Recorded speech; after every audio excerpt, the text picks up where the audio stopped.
the book of Ephesians.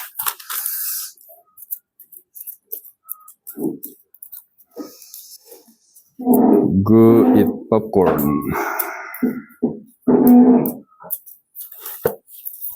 Ephesians chapter 4.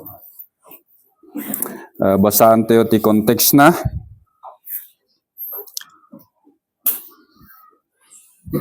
From verse 17 hinggang 24. Colossians chapter 4 from verse 17 hinggang 24.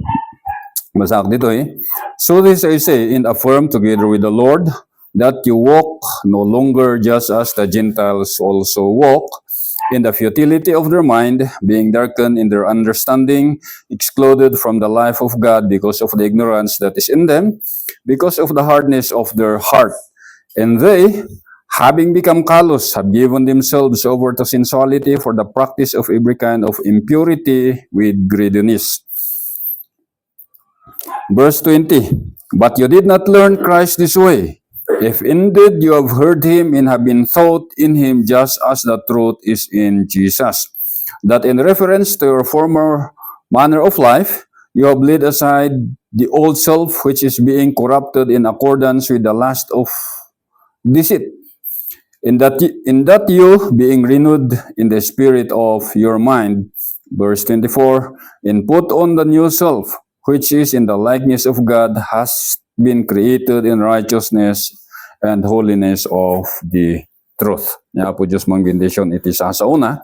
So, sa ating pong pagpapatuloy sa ating verse by verse study ay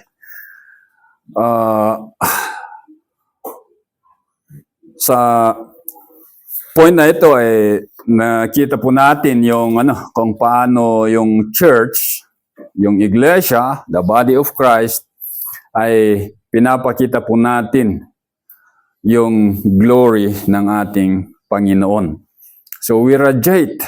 So sa buhay po natin ay makikita the glory of God. So nakita natin sa Revelation kanina na sa ating pag-aaral ay Christ will come in the clouds of His glory. And we are part of that glory. Na kung saan ay we will come with Christ. So, dito ay sa bagong buhay natin kay Kristo, nakita po natin from verse 17 hanggang sa verse 19, nakita po natin yung bagay na kailangan natin di dapat gawin bilang isang mananampalataya. At dito ay sa unang address, sa verse 17, naka-address to sa ating mga mananampalataya gamit ng second person plural na you. Kayo! Speaking to the whole church, including the pastor, the elders of the church, ay yung mga lahat na andon kasama sa you, kayo. Kaya dito sa sulat na ito, ang pinagsasabihan dito ay hindi lang yung mga nakaupo sa pews, sa mga upuan. Kasama din po yung mga tumatayo sa mga pulpito. Kasi nga, ang problema, pag nakuha yung nasa pulpito, sigurado susunod yung nasa mga upuan. Di ba ba? Yan po yung nangyayari sa mga churches sa ngayon maalala niyo si Diotrephes sa Terjan. So, nangyari doon, si Diotrephes naging mapagmataas. Kala niya, Diyos na. Nang minsan sa mga pastors, ganun din. Kaya, yung plural na yun, ay kasama po doon yung mga elders, yung mga pastors na tumatayo sa church na pinaalalahanan ng banal na espiritu nung sabi, that you walk no longer as the Gentiles also walk. So, makita po natin that even in the church of Ephesians, sabi nga, kailan ba nabuo yung church of Ephesians? Nakalimutan ko na sa introduction. Ilang taon na ito. Probably 10 years or more. Pero, yung iba sa kanila ay lumalakad pa rin na aayon sa kanilang dating paglakad. So, we can identify with them. Ano?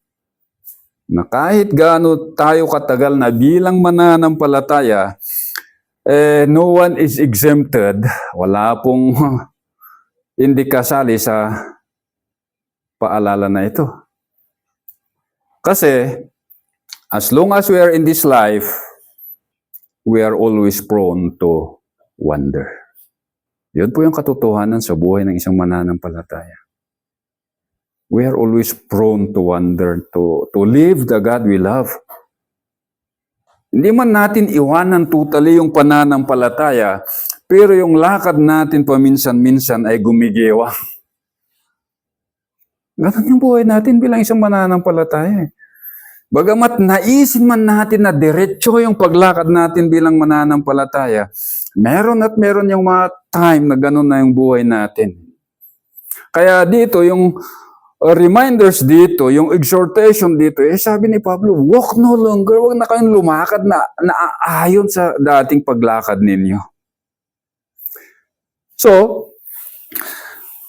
sa verse 20, dito, tinuloy ni Pablo yung walk no longer as the Gentiles also walk. Kasi sabi niya, but you did not learn Christ this way. Di nyo natutunan si Kristo sa ganong pamamaraan, sa ganong klase ng paglakad. Hindi yun yung dapat na paglakad, sabi niya dito eh. So, yung lakad natin, dapat may makitang pagbabago. Kahit paunti-unti, importante meron. Taantay mo ta nga kasla, Jay. Kumusta ka? Kumusta iti kina-Kristyanom? Noan niya, idi akot, sumot lang ingan na tata. Di ba? Anda dyan pa nagdakil, there is that growth. Hirap naman kung saan ba yun? Anong version? Sa verse 14. Hirap naman kung palaging baby tayo na dinadala kung kahit saan. Kaya, sa buhay po natin, sabi dito is, hindi nyo natutunan si Kristo sa ganong paraan. But, so makita po natin dito, yung highlights na contrast, talagang may malaking pagkakaiba. There is that great contrast between the walk of the Gentiles and the walk of the new creation. May malaking agwat sa pagitan ng dalawa. There is that. So yung word na but, ang common no, niya dyan translation ni Daniel. Pagkita na dito, there is that great contrast. Ito yung lakad ng mga Gentiles. Ano yung lakad ng mga Gentiles? Yun yung sinabi niya from verse 17, the futility of their minds, being darkened in their understanding, excluded from the life of God, because of the hardness of their heart, kalyo-kalyo na puso. Tapos, sa conclusion, sabi niya, binigay nila ang kanilang mga sarili to sensuality. Which is, with greediness, sabi dun, lahat na lang ng bagay, sabi niya, gusto nila para sa kanila. And that is, sabi sa Colossians, that is idolatry. Yun yung pananambahan sa sarili. Kaya kung yung sarili natin ang palagi nating iniisip, ito yung lakad ng mga Gentiles na nagsasabi na that they are worshiping themselves. Hindi lang po sila gumawa ng mga kahoy na kung saan, yun yung sinasamba nila. Hindi. Nag-evolve na yun, yung kanilang pagsamba. Pati na sarili, sinasamba. Ayun po yung mahirap. Diba? Kaya kung nagsasalita po tayo at palaging binabanggit natin na ako, itong ginawa ko, gaya daw ng may isang lamay. Lamay yun May isang superintendent na kung saan binigyan ng panahon para magbigay ng eulogy sa yun. Pero saan mo't ka no? Instead of giving eulogy, yun. Ang sinasabi niya, ito yung ginawa ko, ito yung ginawa ko, ito yung ginawa ko, ito yung ginawa ko. Hanmutan, he is giving his own eulogy. Mahirap yun. It's very hard to give your own eulogy. Mahit matidiyat, nalpasan niya. But that is not that way that we learn Christ. Hindi yun pamamaraan na natutunan natin si Kristo. It is not I, sabi, but Christ liveth in me. Yan po yung buhay natin na mananampalataya. Kaya sabi dito, not in this way. Ito po ay yung word na not, ito yung absolute negative ng Greek na yung ok. So it is an absolute negation. So, sinasabi na absolutely not in this manner. Na hindi ito yung pamamaraan na natutunan natin si Kristo. Anong pamamaraan yun? That indwelling ignorance at saka the callousness of heart. Mahirap kasi yung magmaang-maangan ka, Alam nila yung katotohanan, pero that is ignorance Yung ignorance, ibig sabihin, alam mo yung katotohanan, ang lahat ng ebidensya andun na. Pero, ayaw mo pa rin maniwala. Gaya ng kwento ni Pastor Art na nakwento ko noon. Regarding that, anong tawag doon, yung mga naghuhukay ng mga artifacts. Archaeologist. Yung archaeologist na yon, pumunta sa Jerusalem, naghukay-hukay, nakita niya lahat. So sabi ni Pastor Art, so, ano nang masasabi mo? You have seen with all the evidence that there is that Christ of the New Testament. Do you now place your faith on this man? Sabi daw ng archaeologist, no. No. So lahat ng ebidensya, andun na. Yun yung tinutukoy dito na ignorance. Hindi yung wala silang alam. Marunong sila. Pero they did not put their trust in the Lord Jesus Christ. At saka, the callousness of heart, the hardening, na kahit anong pukpok mo na doon ng salita ng Diyos, wala nang lugar sa kanilang puso. Kaya sinabi ng Banal na Espiritu dito, hindi ito yung paraan na natutunan nyo si Kristo. So ano yung paraan? They learn Christ in the humble way. Na kung saan, nung narinig nila, sa verse 21, pinakita dito kung paano nila pinanghawakan yung ebanghelyo nung sila yung nung na-preach sa kanila. So you did not learn Christ this way. So yung learned dito, Mantano, ibig sabihin, to learn, ito ay nagamit siya sa, ito is aorist active indicative. Ibig sabihin na yung pagkilala nila o yung pag-aaral nila patungkol kay Kristo ay hindi lang po head knowledge. Hindi lang po siya head knowledge na alam nila na may Kristo. Gaya yung sinabi ni Brother Eric kanina na talagang alam nila. Kahit yung mga verses ng Scripture, alam nila.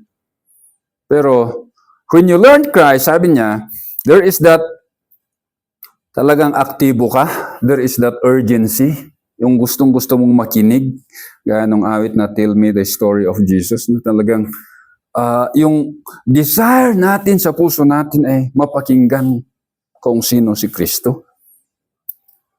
At saka, nagkaroon siya ng personal at intimate na relationship. Yun yung word na learn dito. There is that transformational discipleship. Na nalaman nila si Kristo, tinanggap nila yon, and there is that urgency na makilala pa ang ating Panginoon. Ay, hindi ko alam kung noong una, nung edi tiyempo iti kupong-kupong, edi damo kayo nga namati. No, dadiyay nga tarigagay kada kayo.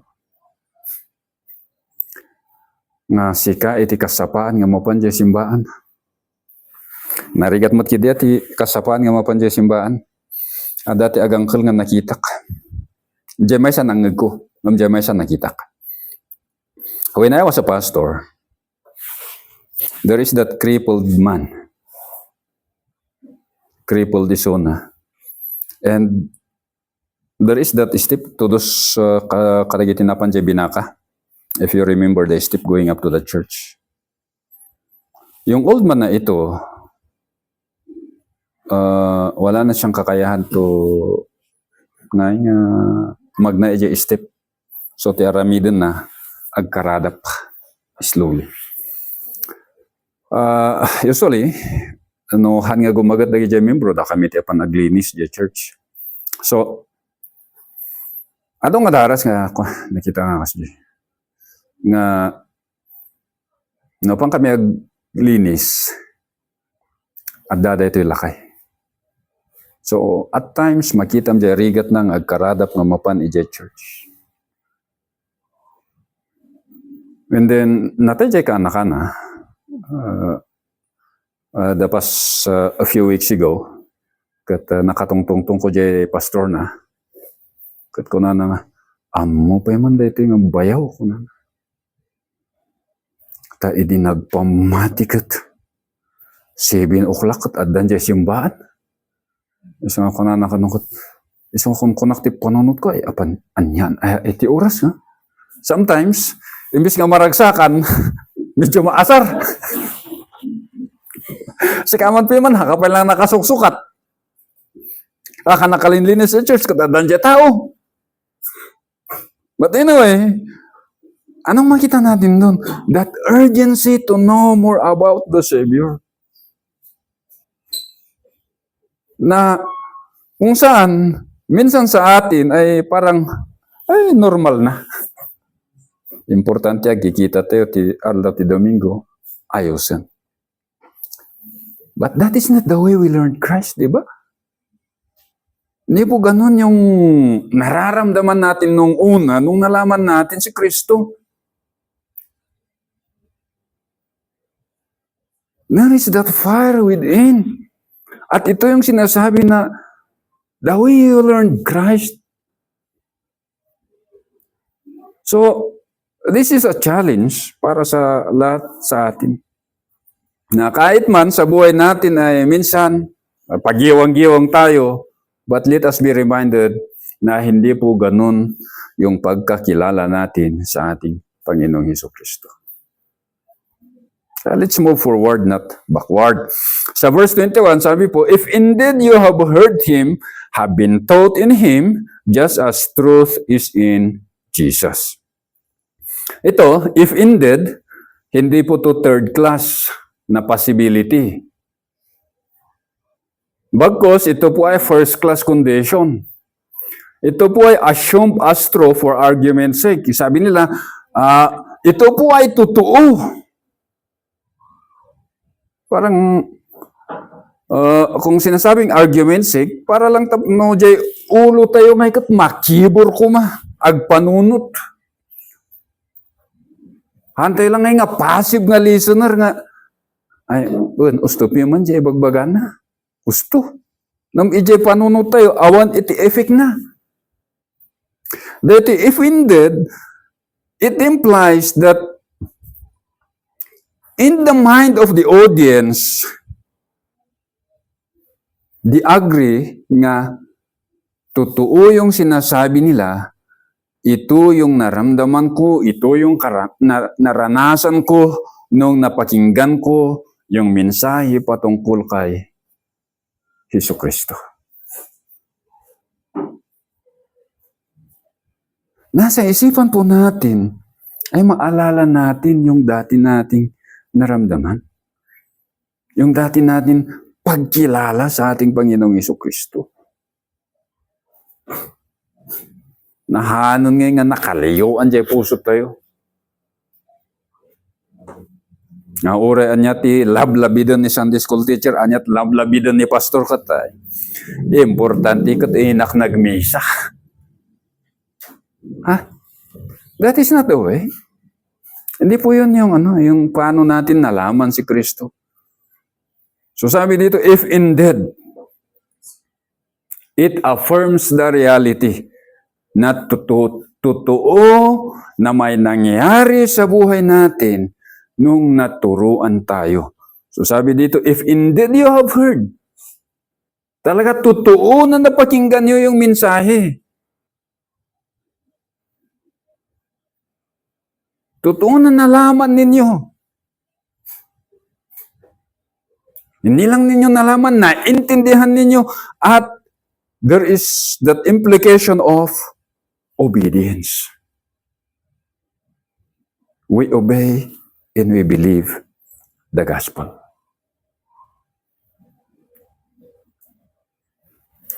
So, sabi doon, walk no longer as the Gentiles walk. Why?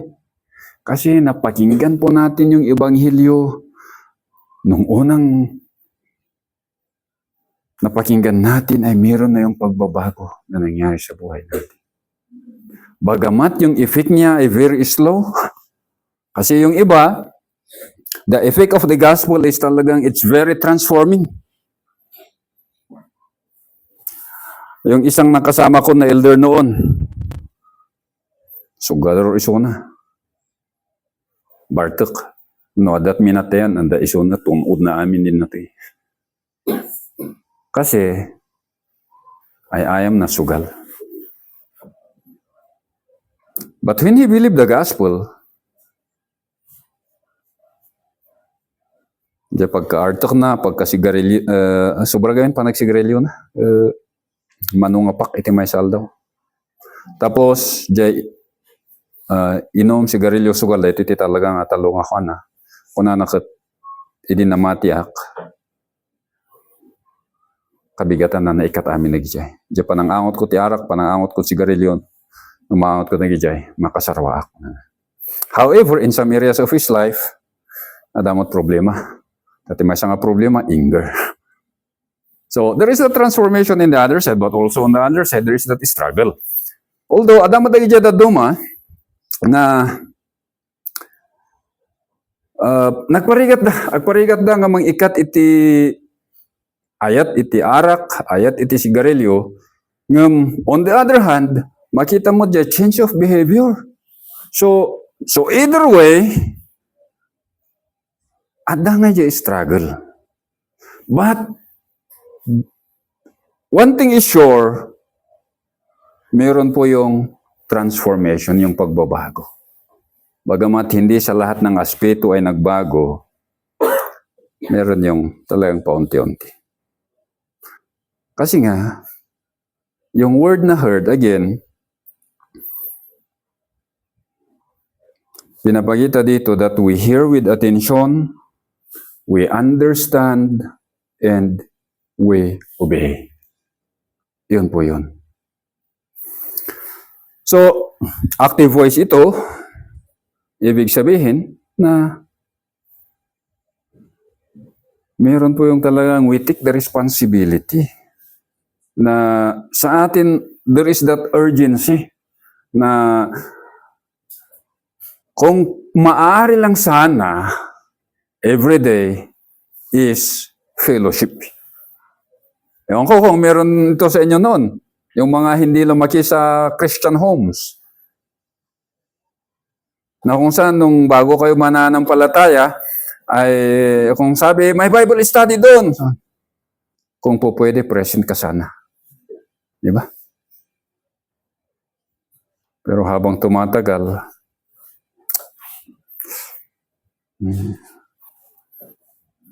nawawala na yung apoy.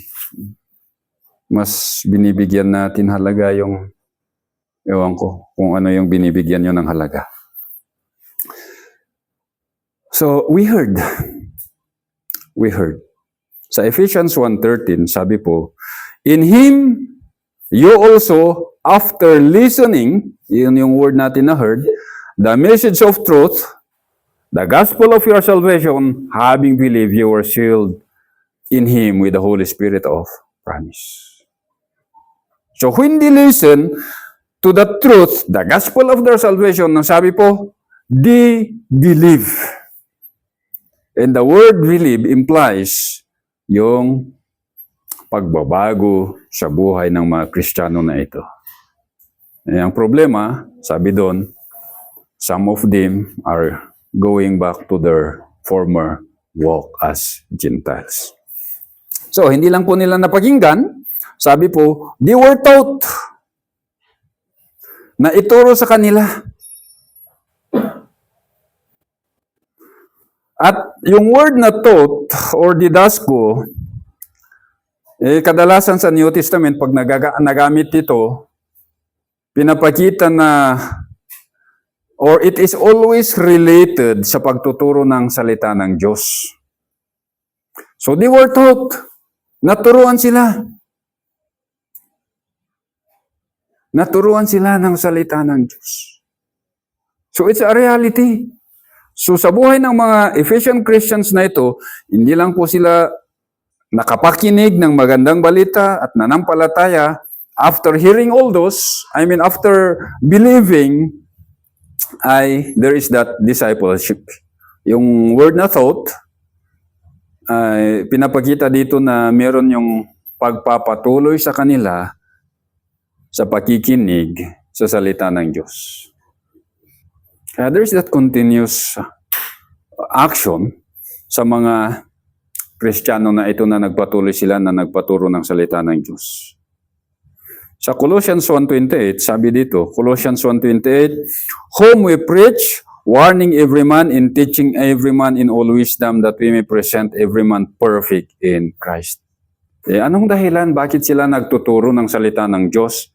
Sabi po, that we may present every man perfect in Christ. Yung word na perfect, ibig sabihin yun, there is that spiritual maturity.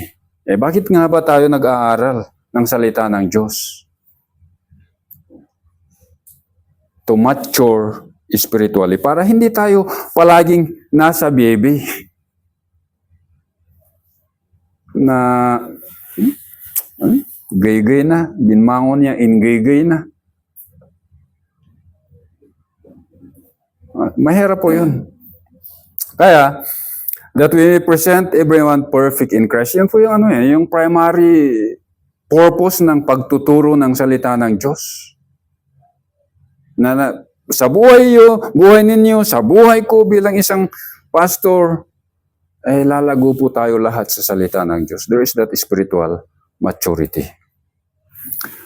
So, sabi po dito, you have heard Him and have been taught in Him. In Him. In Him. So, ito po yung paulit-ulit na local dative sa Ephesians at saka sa mga Pauline epistle na kung saan palaging sinasabi in Him. Sa Kanya, sa loob-looban niya. So, pinapakita dito na itong mga Ephesian Christians ay napakinggan nila yung mabuting balita or magandang balita ng kaligtasan at saka naturuan sila sa loob ni Kristo. Maalala nyo yung nasa 17, sabi ni Pablo, therefore, I testify in the Lord. Kaya nawa sabi ko sa buhay ko bilang isang pastor, nawa when I teach the word of God, may God have mercy upon me, para kung magtuturok ako, I teach within the Spirit of the Lord. Kasi minsan, sa amin, meron nga yung time na parang, amoy o diya yun. Ay, siyak ti kalaingan. Siyak lang tinangin amod to eh.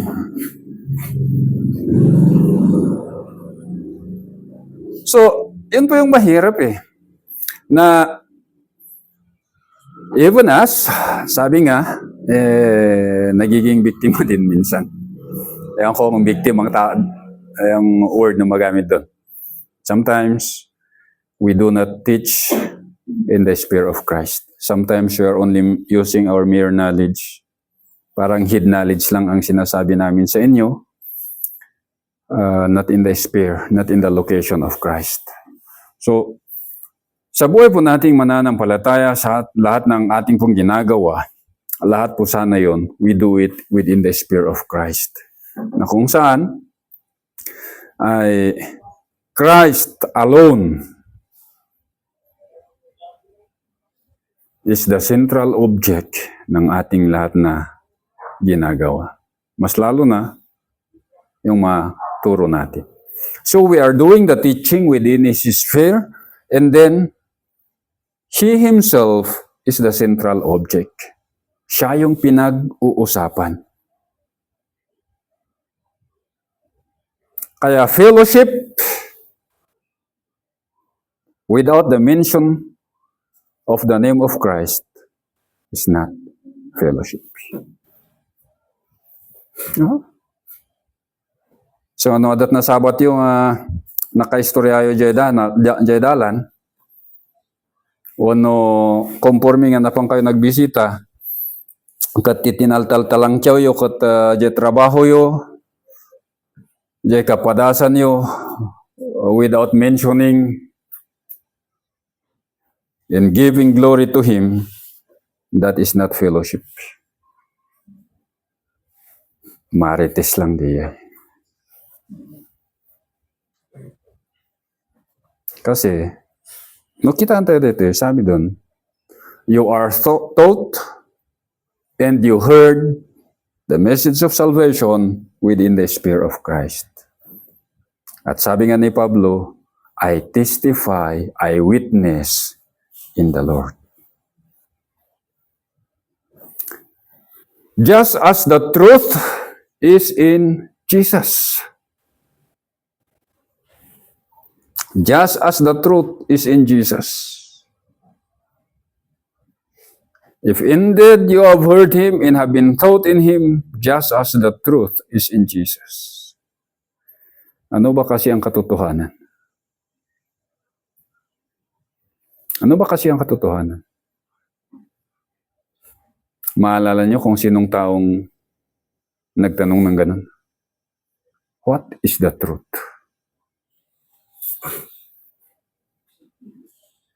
Maalala niyo? Wala kayong maalala? May assignment kayo? What is the truth? Yan po si Pilato.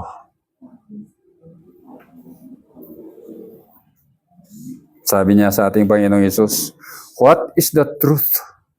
Sa John chapter 18 verse 38. Anong sabi ni Christ? John chapter 14 verse 6.